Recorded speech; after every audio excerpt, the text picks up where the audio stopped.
Good morning. Papunta tayo ngayon ng Dolomite. Kasama natin yung mga nagpupusa.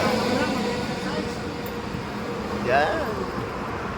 Lakad muna sa Agdan. Tatawid muna kami. Dito kami nag-park. Tapat ng Asian United Bank. Papuntang Dolomite. Nasa gitna tayo ng Ingal. Yun. Kita na yung beach. Maganda view. Uy, may pares. Ayun oh. Meron nga. Ay, pinayagan. May pares. Tinatanggal kasi yan pag ano weekdays eh. Pantanggal ng ang over. Oo. Buti meron. Wala dito, maganda nga talaga. First time ko itong makita ng medyo malapit. Maganda yung ano. Dati puro basura to. Galing talaga ni Duterte. Oo. Ano masasabi nyo sa Dolomite?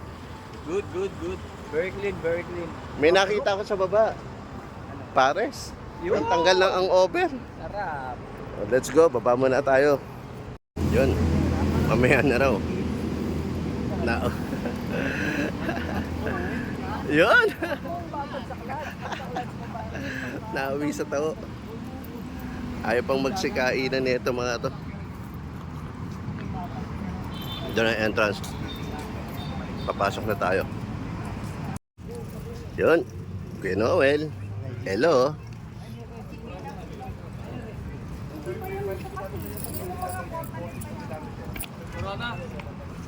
Yan. Yan kasi yung ano, yung ambulance natin. First time, Dolomite.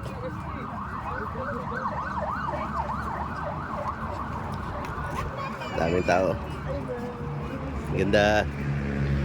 Diba? Saan din nakikita natin to sa ano lang. Hawakan natin. First time hawakan. Yun. Okay. Solid yung ilalim. Ito, mas marami. Medyo malalaki yung grain ng Dolomite. Compare sa saan talaga. Ayan. Hindi ko alam kung yung Dolomite ko. Isang buo.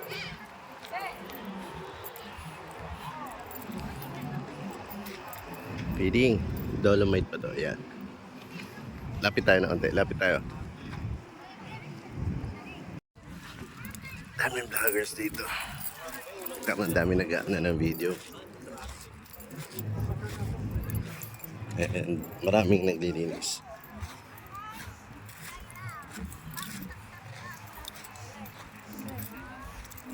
Ito mix na. May halo na ng natural na buhangin.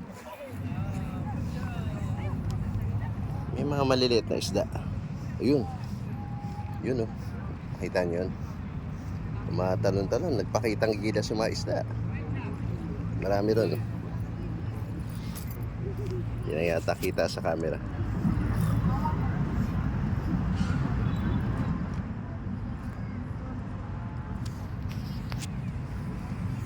Dolomite.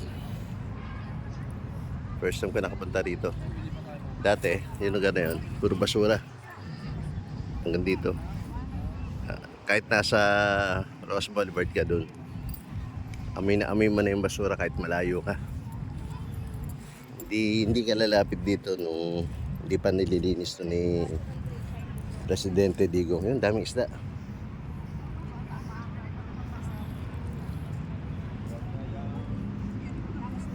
Ang ganda. Ganda kasi malinis. Si Ma'am Jane. Sila yung mga cleaners. Yan! Hello!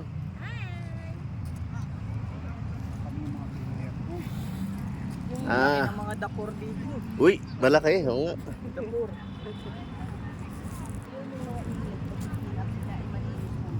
Ano masabi mo, Ma'am Jane? Bigyan mo naman kami tungkol dito sa Dolomite. Itong Dolomite. Proyekto ni Duterte, di ba? Yun. Nung unang panahon, di ba yung Uy, mga panahon hindi nyo? ko inabutan puro yun. basura pa to. Ay, hindi, inabutan ko to. Dolomite na.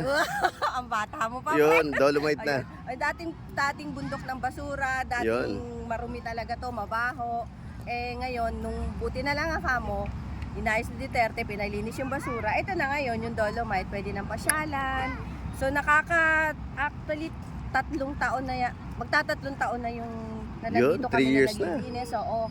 Pero dati maganda talaga kasi ngayon yung Dolomite talaga is pag lumalakas ang ulan dito, malakas ang alon, natatangay pa rin yan. Yun. Kaya nagiging gray sand. Pero nire-refill nila yan every Thursday, maintenance dito. Nire-refill nila, nililinis. Saka everyday naman, merong mga yung mga MMDA, may mga DENR. Ayan, sila yung mga naglilinis Maraming dito. grupo pala naglilinis Araw-araw. dito. Tapos ngayon, yun nga, yung Eagles, silang clean up ngayon dito. Ayun na sila. Yun. May Oo, schedule tapos, pa. Oo. Tapos yung ano dito, Wildlife Rangers naman, ayun yung first aid tent namin. Yun naman, nandun naman yung sa first aid. Kompleto ah. Meron dito. So, pasyal na kayo. Yun. Thank you, Pasyal Ma'am kayo Jane. Dito. Yes. Para makita nyo yung Manila Bay Dolomite Beach. Yun. Thank you. Thank you. Sa susunod makikita nyo, puro building na rin yan. Yun. Para magiging 3 community yan eh. 3 Ang lapad nung island. nire-reclaim. Yan ang Oo. problema dyan, kaya Ito, umaangat ang tubig. yung side na to kasi sa sunset, ano to, naka-hold pa kasi hindi pinapayagan ng DENR dahil masatakpan nga ang sunset. Yun na lang yung pinaka maganda rito paghapon eh. So naka-hold yan, hindi pa yan pinapatuloy. Ito pa lang. Dami pa rin yun. Parang Oo nga. gagawing Dubai daw to eh. Pero tingin ko, pabor sa Manila Bay yan, pare. Kasi balak nila, lagyan ng beach din yan eh.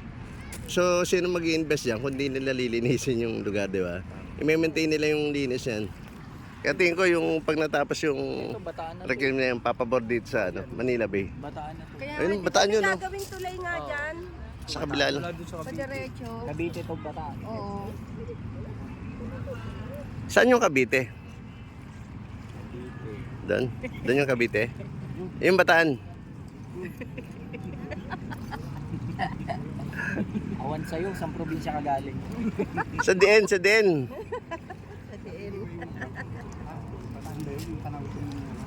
Pagka bagong ulan, makikita mo nandyan na sa kabila. Pero pagka ganitong marumi hangin, yan, hindi natin makikita yan. Mga tanghali, yung sobrang init na, makikita mo talaga bundok. Pati Yung mga bata dyan, huwag kayong pusog sa tubig. yung cruise. Kung sino yung bagulang dyan, lumawasaw kayo. Kanina pa kami nagsasaway sa inyo. Hindi kasi ako maka... Yan. Nag-subscribe tayo kay Kuya Rex TV.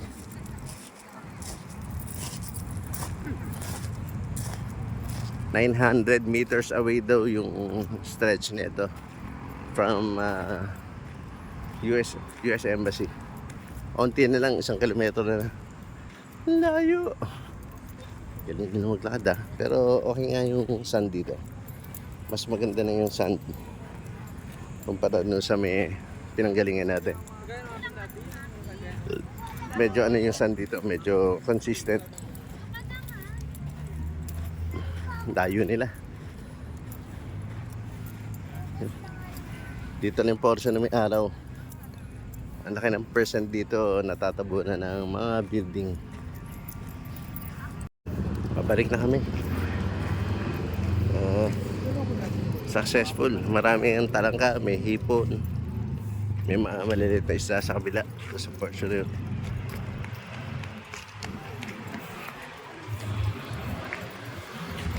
Siguro kung kukuha ka ng talangka ron, less than 15 minutes. Kalahati ka agad yung timba mo ron. Or baka kung magaling ka manguli, mapuno mo. Okay guys, thank you for watching.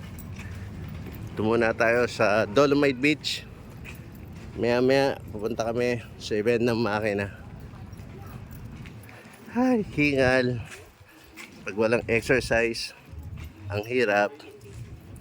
Thank you for watching. See you again. Please subscribe. Thank you.